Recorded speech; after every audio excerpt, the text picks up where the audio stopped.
बिस्मिल्लाहिर्रहमानिर्रहीम अस्सलाम वालेकुम। आज की हमारी वीडियो फिज़िक्स के ऊपर है। यूनिट 3 है 9th क्लास का डायनामिक्स। आज हमने लेक्चर नंबर 11 इसका करना है।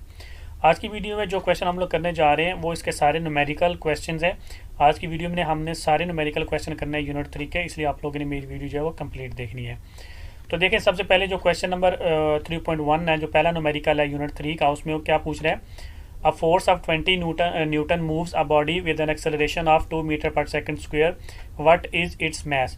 ठीक है, अब वो क्या कह रहा है, एक फोर्स है 20 न्यूटन, ठीक है, वो एक बॉडी को मूव करती है और उस बॉडी का जो एक्सेलरेशन है वो 2 मीटर पर सेकंड है। उस बॉडी का जो है वो मैस क्या होगा वो हमने फाइंड करना है। तो अब लिखेंगे आंसर के अंदर गिवन डाटा। सबसे पहले देखें, उसने दी हुई है फोर्स, वो कितनी है 20 न्यूटन। तो अब लिखेंगे force is equal to 20 newton. इसके अलावा उसने एक्सेलरेशन हमको दिया हुआ है वो कितना है 2 मीटर पर सेकंड स्क्वायर। तो अब लिखेंगे acceleration is equal to 2 metre per second square. इसके बाद उसने हमसे क्या पूछा है, उसने पूछा है मैस। तो अब लिखेंगे mass is equal to question mark. अब देखें तो हमारे पास है according to Newton second law of motion, हमने क्या पढ़ा था, हमने पढ़ा था कि फोर्स इज इक्वल टू होती है हमारे पास मैस इनटू एक्सेलरेशन, ठीक है, F is equal to M में होता है। तो फोर्स इक्वल टू 20 न्यूटन है, 20 इज इक्वल टू मैस हमने फाइंड करना है, तो एक्सेलरेशन उसका 2 मीटर पर सेकंड है। तो मैस इज इक्वल टू हमारे पास क्या हो जाएगा, ये 2 जो मैस के साथ मल्टीप्लाई हो रहा है दूसरी तरफ जाके क्या हो जाएगा डिवाइड, तो 20 डिवाइडेड बाई 2 हो जाएगा। तो मैस इज इक्वल टू हमारे पास क्या है 20 डिवाइडेड बाई 2 करेंगे तो हमारे पास 10 किलोग्राम जो है वो इसका मास आ गया, और ये क्या है इसका आंसर है। ठीक है, तो इस तरीके से आपने ये वाला न्यूमेरिकल जो है वो करना है। तो इसके बाद नेक्स्ट चलते हैं, हमारे पास जो क्वेश्चन नंबर 3.2 है उसमें वो पूछ रहा है the weight of a body is 147 newton, what is its mass. ठीक है, अब वो क्या कह रहा है, एक बॉडी बता रहा है उसका वेट 147 न्यूटन है और मैस उसका पूछ रहा है कितना होगा। इसमें उसने खुद बता दिया हमको जो जी की वैल्यू है, जो ग्रेविटी की वैल्यू है वो 10 मीटर पर सेकंड स्क्वायर हमने लेनी है। तो इसके आंसर में हम क्या लिखेंगे, सबसे पहले देखें गिवन डाटा में ये उसने हमको वेट दे दिया है, तो weight is equal to 147 newton. इसके अलावा सेकंड वो मैस हमसे पूछ रहा है, तो mass is equal to question mark. तीसरा जो है उसने जी हमको दे दिया है, G is equal to 10 metre per second square. तो देखें ये भी वही हम करेंगे according to Newton second law of motion. अब जो न्यूटन का सेकंड लॉ ऑफ मोशन है, ठीक है, अगर तो ग्रेविटी इन्वॉल्व है, अगर हाइट इन्वॉल्व है, तो फिर हम जो है वो फोर्स जो होती है ना, फोर्स वो वेट बन जाती है। तो वेट इज इक्वल टू हमारे पास क्या बन जाता है, मैस इनटू ग्रेविटी बन जाता है। ठीक है, तो फोर्स की जगह पे क्या आ जाता है, वेट आ जाता है हमारे पास इन केस ऑफ हाइट। तो वेट उसने हम दे दिया हमको 147 इक्वल्स टू मैस हमने फाइंड करना है, और ग्रेविटी की उसने हमको बताई है force 10 metre per second square है। तो मैस इज इक्वल टू क्या हो जाएगा हमारे पास 147 डिवाइडेड बाई 10, तो 10 उधर जाके क्या हो जाएगा डिवाइड। तो mass is equal to 147 divide by 10 करूंगा तो मेरे पास आता है 14.7 किलोग्राम। तो ये क्या है इसका आंसर है क्वेश्चन नंबर सेकंड का। ठीक है, तो इसके बाद नेक्स्ट चले, हमारे पास जो क्वेश्चन नंबर 3.3 है थर्ड न्यूमेरिकल, उसमें पूछ रहा है how much force is needed to prevent a body of mass 10 kilogram from falling. वो कह रहा है कितनी हमको फोर्स चाहिए कि एक बॉडी जो है जिसका मैस 10 किलोग्राम है उसको हमने प्रिवेंट करना, रोकना है नीचे गिरने से। ठीक है, तो कितनी फोर्स हमको चाहिए होगी कि वो नीचे गिरने से रुक जाए। तो देखिए हमारे पास जो आंसर में आप क्या लिखेंगे, गिवन डाटा। सबसे पहले तो how much force is needed, तो फोर्स हमने क्या करनी है, फाइंड करनी है, force required is equal to question mark. अब उसने जो मैस दिया वो कितना 10 किलोग्राम, तो mass is equal to 10 kg आ गया।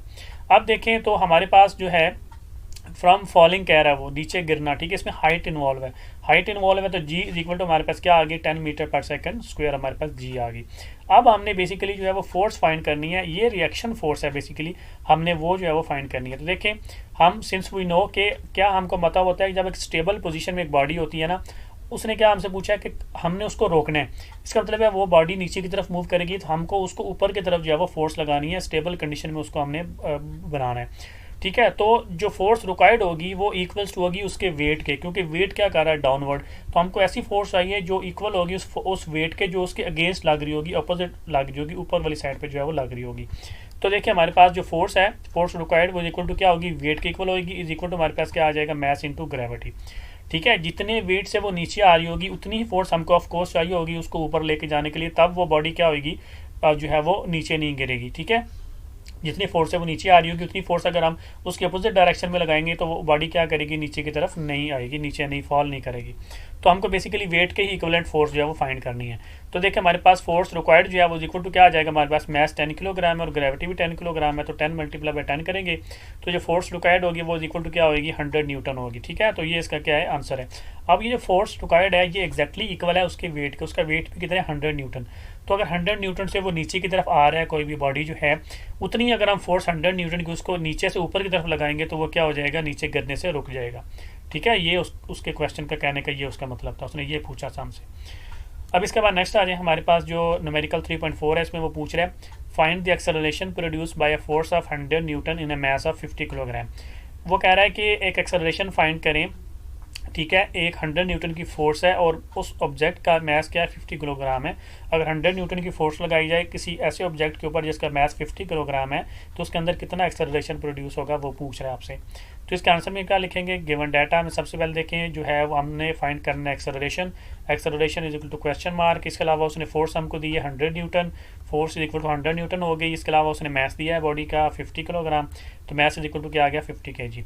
अब देखें F is equal to M A हमारे पास लग रहा है, ठीक है, तो अब लिखेंगे according to Newton second law of motion F is मतलब जो फोर्स होती है equals to mass into acceleration होता है। ये बड़े इजी न्यूमेरिकल्स हैं, इसलिए मैं थोड़ा जो है वो स्पीड से चाह रहा हूँ ताकि मेरा टाइम जो है वो सेव हो जाए और आप लोगों का भी सेव हो जाए। तो फोर्स 100 न्यूटन आ गई इक्वल्स टू मास जो है वो 50 kg है इंटू एक्सेलरेशन हमने फाइंड करना है।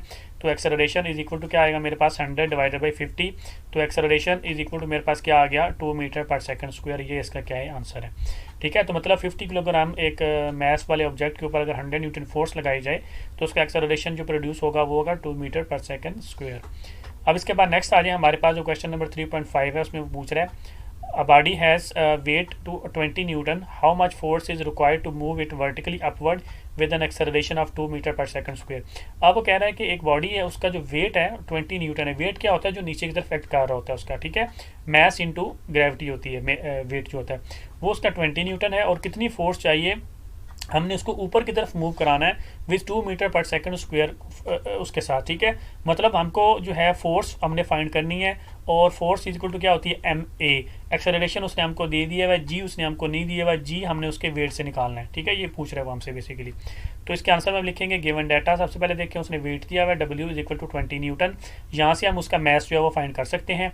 इसके अलावा उसने जो फोर्स है वो फाइंड करने के लिए बोला है is equal to question mark, और उसने जो है वो एक्सेलरेशन दिया है is equal to 2 metre per second square. G हमको पता होता है, ठीक है, according to Newton second law of motion. देखिए वेट जो है वो इज इक्वल टू क्या होता है एम जी। पहले मैंने weight is equal to M G क्यों लिखा, क्योंकि पहले मैंने उसका मास फाइंड करना है, तब मैं जाके उसकी जो है वो फोर्स फाइंड कर सकूँगा। क्योंकि एक्सेलरेशन तो उसने हमको बता दिया 2 मीटर पर सेकंड होगा, लेकिन उसने मास नहीं बताया कि मास क्या होगा। तो वो मास हम कहाँ से निकालेंगे, इस वेट से हम मास निकाल लेंगे। तो वेट है 20 न्यूटन इक्वल्स टू मास हमने फाइंड करना है मल्टीप्लाई बाई 10, जी की वैल्यू होती है 10, तो मास इज इक्वल टू आ जाएगा 20 डिवाइडेड बाई 10, तो मास इज इक्वल टू आ गया हमारे पास 2 किलोग्राम। तो उस ऑब्जेक्ट या उस बॉडी का मास कितना है 2 किलोग्राम। हमारे पास जो है वो according to Newton second law of motion क्या है, force is equal to M A. तो यहाँ से हम फोर्स निकालेंगे, एफ इज इक्वल टू हमारे पास क्या आएगा 2 इंटू 2, तो एफ इज इक्वल टू हमारे पास आ गया 4 न्यूटन। अब ये जो फोर्स आई है 4 न्यूटन की, ये याद रखें ये फोर्स आई है जो हमने इसके हिसाब से निकाली, लेकिन उसने एक हमसे पूछा है कि how much force is required to move it vertically upward. उसको अपवर्ड मूव कराने के लिए कितनी फोर्स चाहिए होगी, ठीक है। ये तो इस एक्सेलरेशन की आ गई, लेकिन देखिए अभी उसका वेट जो है वो क्या कर रहा है, नीचे की तरफ एक्ट कर रहा है, ठीक है। पहले तो हमने इस वेट को जो है वो कैंसिल आउट करना है। जब इस वेट के इक्वल हम फोर्स लगाएंगे तो वो ऑब्जेक्ट क्या कर जाएगा, स्टेबल कर जाएगा, जब जो हमने अभी थोड़ी देर पहले न्यूमेरिकल में पढ़ा। अब वो ऑब्जेक्ट वहाँ पे क्या कर जाएगा, रुक जाएगा, लेकिन हमको उसको मूव कराना है upward with 2 metre per second square.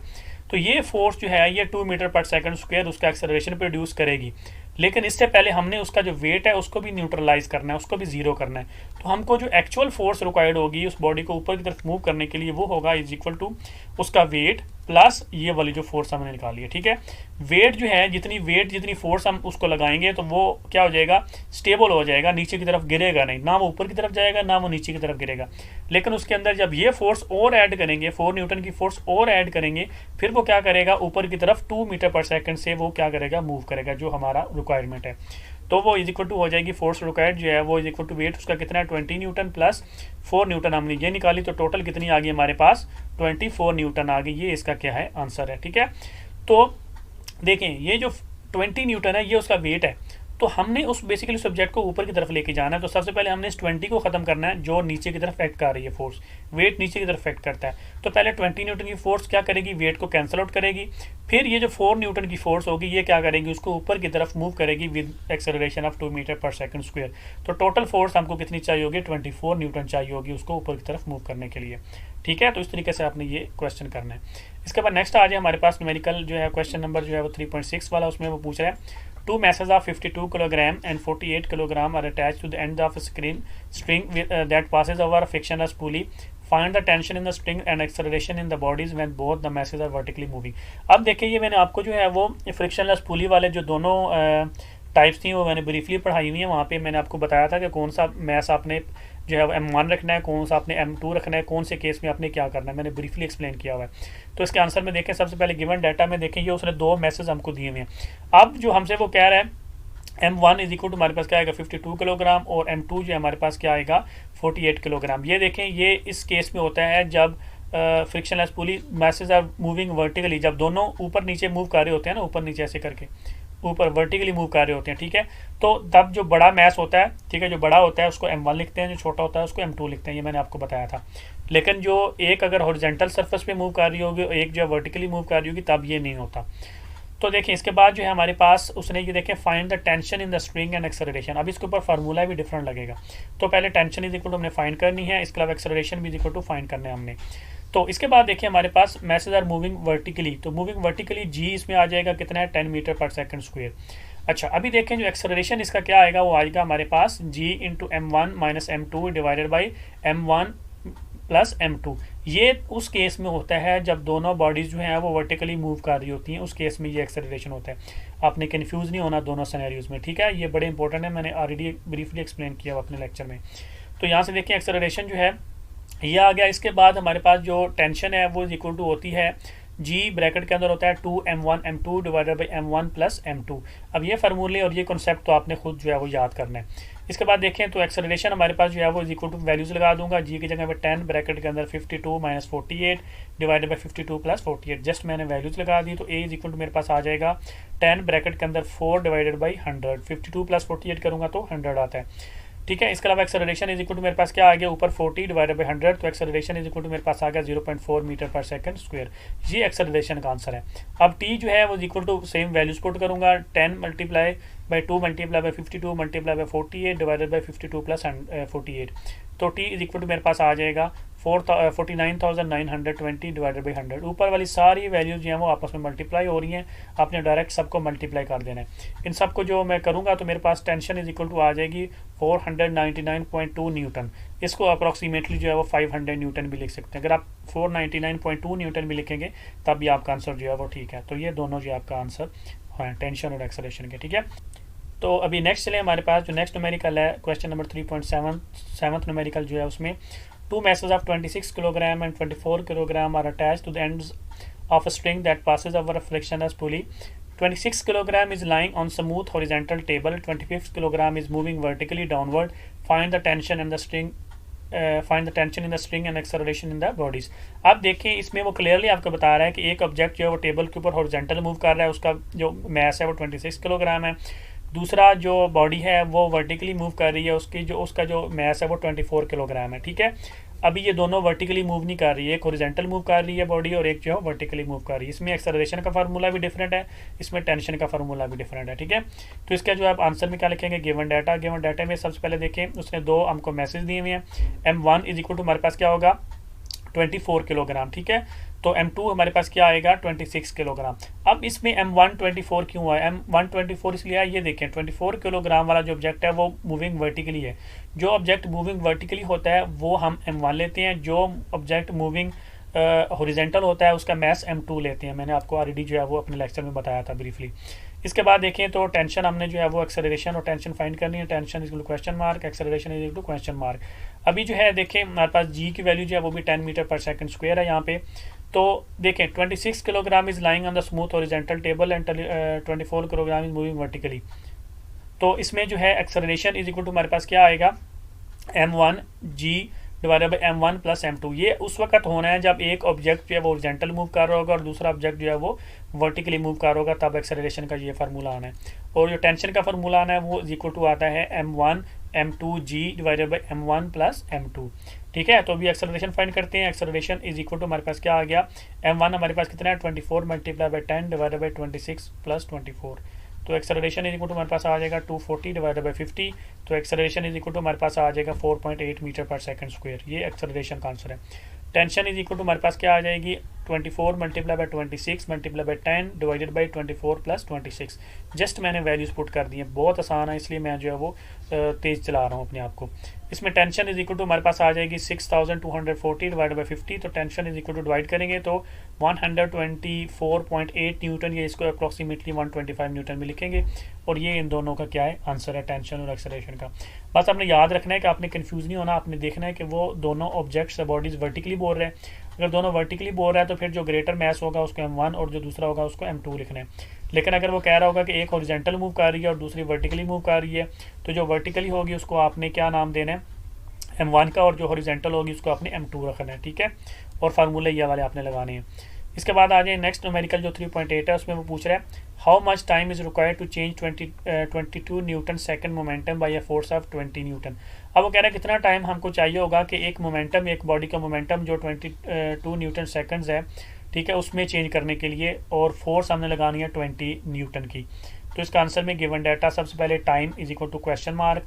इसके अलावा जो मोमेंटम है, अब चेंज इन मोमेंटम कह रहा है, तो इसका मतलब है कि P2 माइनस P1 है, चेंज इन मोमेंटम, ठीक है। तो P2 माइनस P1 हमारे पास है 22 न्यूटन सेकंड। इसके अलावा जो फोर्स उसने दिया हमको वो है 20 न्यूटन की। अब देखिए हमारे पास तो हमने पढ़ा था, ठीक है, कि जो फोर्स होती है वो इक्वल टू क्या होती है, P2 minus P1 divided by T, जिसमें हमने rate of change of momentum पढ़ा था, इज इक्वल टू फोर्स वाला। अब यहाँ से हमने टाइम जो है वो फाइंड करना है, तो टाइम दूसरी तरफ चला जाएगा और फोर्स इधर आके क्या हो जाएगी, डिवाइड। तो T इज इक्वल टू मेरे पास आ जाएगा P2 minus P1 divided by F। तो T इज इक्वल टू मेरे पास आ जाएगा P2 माइनस P1 क्या है मेरे पास 22 डिवाइडेड बाई 20 जो है मेरे पास फोर्स है। तो T इज इक्वल टू आ जाएगा, इनको डिवाइड करूंगा तो 1.1 सेकंड आ जाएगा। ये इसका क्या है, आंसर है, ठीक है। बहुत ही ईजी है, आपने कन्फ्यूज नहीं होना। इसके बाद नेक्स्ट आ जाए हमारे पास न्यूमेरिकल 3.9 है, उसमें वो पूछ रहा है how much is the force of friction between a wooden block of mass 5 kilogram and the horizontal marble floor. The coefficient of friction between wood and the marble is 0.6. अब आपसे वो बेसिकली फोर्स ऑफ फ्रिक्शन पूछ रहे हैं दो bodies के दरमियान में, दो ऑब्जेक्ट्स के दरमियान में, और कोफिशिएंट ऑफ फ्रिक्शन भी उसने दिया हुआ। तो देखिए हमारे पास जो गिवन डाटा है उसमें फोर्स रिक्वायर्ड वो पूछ रहा है, फोर्स ऑफ फ्रिक्शन बेसिकली। तो Fs is equal to question mark है। इसके अलावा जो वुडन ब्लॉक का मैस है जो M है वो इज इक्वल टू कितना है, 5 किलोग्राम। इसके अलावा जो है वो कोफिशिएंट ऑफ फ्रिक्शन दे रहा है वो कितना है हमारे पास, वो है 0.6। तो हमने फाइंड करना है। देखिए हमने पढ़ा हुआ है, ठीक है, जो हमारे पास Fs होती है, फोर्स ऑफ फ्रिक्शन होती है, वो इक्वल टू क्या होती है हमारे पास, जो होती है basically coefficient of friction multiply by mg होता है हमारे पास, u.mg होता है, ठीक है, ये मैंने पढ़ाया हुआ फार्मूला। तो Fs ही हमने फाइंड करनी है, तो इक्वल टू क्या हो जाएगी, कोफिशिएंट ऑफ फ्रिक्शन उसने 0.6 दिया हुआ है, g हमको पता है जो 10 होती है, मैस उसने 5 दिया हुआ, तो सबको मल्टीप्लाई करना है, 0.6 मल्टीप्लाई बाय 5 मल्टीप्लाई बाय 10। तो Fs जो है force of friction is equal to आ जाएगी 30 न्यूटन, और ये इसका क्या है, आंसर है, ठीक है। तो ये फार्मूले आपने जो है वो अच्छे तरीके से याद करने हैं, बड़े इजी हैं इसके न्यूमेरिकल, यूनिट 3 के बहुत आसान है। इसके बाद नेक्स्ट आ जाए हमारे पास जो 3.10 न्यूमेरिकल है, उसमें पूछ रहा है how much centimetre force is needed to make a body of mass 0.5 kilogram to move in a circle of radius 50 centimetre with the speed of 3 metre per second. अब हमसे पूछ रहा है कि सेंटीमीटर फोर्स कितनी चाहिए होगी, एक बॉडी है उसका मैस 0.5 किलोग्राम है, उसको हमने सर्कल में मूव कराना है, सर्कल का रेडियस 50 सेंटीमीटर है और 3 मीटर पर सेकंड की स्पीड से हमने मूव कराना है, तो कितनी हमको सेंटीमीटर फोर्स चाहिए होगी। आंसर गिवन डाटा सबसे पहले देखिए, centimetre force Fc is equal to question mark. इसके अलावा मैस 0.5 किलोग्राम। इसके अलावा जो हमारे पास है रेडियस वो है 50 centimetre, r is equal 50 centimetre. इसको मैंने मीटर में कन्वर्ट किया तो 0.5 मीटर है, ठीक है। आपको कन्वर्ट जो है वो करना आना चाहिए, 50 डिवाइडेड बाई 100 करेंगे तो 0.5 आ जाएगा। तो इसके बाद जो है उसने स्पीड दी हुई हमको v is equal to 3 metre per second उसने दी हुई, आप फाइंड कर लेते हैं। मैंने ऑलरेडी आप लोगों को जो है वो पढ़ाया हुआ है कि सेंटीमीटर फोर्स का जो फार्मूला है, बल्कि मैंने डेरिवेशन भी इसकी पढ़ाई है कि कैसे निकालते हैं। वो इज इक्वल टू होता है हमारे पास mv² डिवाइडेड बाई r, ठीक है। तो जो सेंटीमीटर फोर्स होती है वो होती है is equal to mv² divided by r। तो ये हमने फाइंड करनी है। तो ये इज इक्वल टू अब मैथ्स की जगह पर 0.5 ब्रैकेट के अंदर 3 का स्क्वायर डिवाइडेड बाई 0.5, जस्ट मैंने वैल्यूज़ लगाई हैं। तो Fc इज इक्वल टू मेरे पास आ जाएगी 0.5 मल्टीप्लाई बाई 9 करूँगा, ठीक है, और डिवाइडेड बाई 0.5 करूँगा तो मेरे पास 9 ही आता है। बेसिकली ये देखें, ये 0.5 इस 0.5 से कैंसिल आउट आ जाएगा और ये 3 का स्क्वायर जो है वो 9 मेरे पास आता है, तो 9 न्यूटन जो है इसका आंसर है। तो इस तरीके से आपने जो है वो सेंटीमीटर फोर्स जो है निकालनी है, ठीक है। तो बहुत ही आसान है यूनिट 3 के न्यूमेरिकल्स। तो आई होप कि आप लोगों को मेरी आज की वीडियो अच्छी लगी होगी, और आप लोगों को मेरी आज की वीडियो अच्छी लगी तो कैंडी मेरे चैनल को सब्सक्राइब कर दें, लाइक कर दें, अपना बहुत सारा ख्याल रखें, दुआ में याद रखें। अल्लाह हाफिज़।